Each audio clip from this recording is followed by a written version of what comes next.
हाँ, बकवास पर आपको खुशामदीद। हसरत ड्रामे की अगली किस्त में आप देखेंगे अरहम ने बड़ी सफाकी के साथ झूठ बोलकर सनाया को मुतमईन को तो कर दिया। हालांकि इन 2 दिनों में जितना ज़्यादा वो अटैच हो चुका था फबीहा के साथ, इसके दिल में चोर था। इसीलिए तो ऊपर से चढ़ाई की इसने, सनाया को बेइज्जत कर दिया कि तुम्हें मुझ पर यकीन नहीं, और उससे नाराज़ भी हो गया।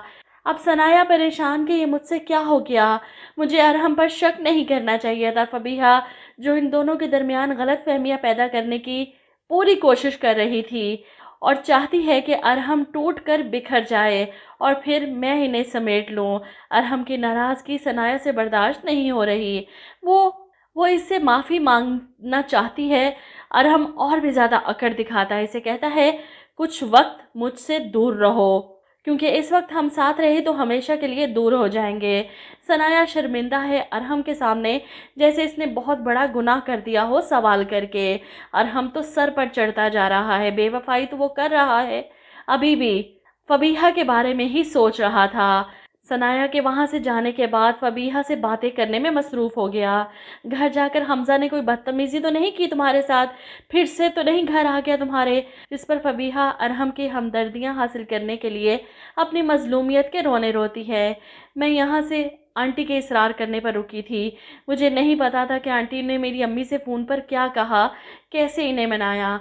मैं घर आई तो इन्होंने मुझे इतना बुरा भला कहा, और वो भी सिर्फ़ उस हमज़ा की वजह से।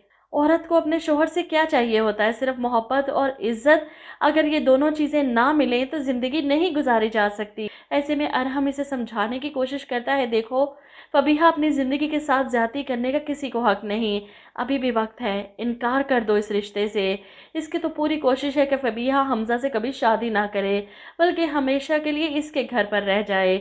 इसलिए तो इतना बेचैन हो रहा है हमज़ा से इसका रिश्ता तुड़वाने के लिए। वहीं हमज़ा जो मुसलसल इसे फ़ोन कर रहा था, लेकिन फबीहा का नंबर बिज़ी था क्योंकि वो अरहम से जो बातें करने में मसरूफ़ थी।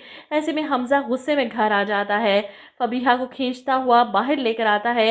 1.5 घंटे से मैं तुम्हें फ़ोन कर रहा हूँ, लेकिन मुसलसल तुम्हारा नंबर बिज़ी जा रहा है। किसके साथ फ़ोन पर बात कर रही थी? फबीहा भी चिल्लाती, तुम होती कौन हो मुझसे ये सवाल करने वाले? मैं किससे बात कर रही थी, किससे नहीं? ऐसे में फबीहा की माँ और बहन भी बाहर आ जाते हैं। हमज़ा की बात सुनने के बाद फबीहा की माँ इससे कहती है कि जाओ फ़रहीन, अंदर से इसका मोबाइल लेकर आओ, अभी पता चल जाएगा ये किससे बात कर रही थी। फ़रहीन फ़ोन पकड़कर हमज़ा को देती है कि चेक करो किससे बात कर रही थी, और ज़ाहिर सी बात है कॉल लिस्ट में सबसे ऊपर अरहम का नंबर होगा, क्योंकि इसी से तो बात कर रही थी वो। और फिर फबीहा की माँ को अंदाज़ा होगा कि पानी सर से गुज़र चुका है। वो इसीलिए जल्द अज जल्द फबीहा और हमज़ा की शादी करवाने की कोशिश करेंगी।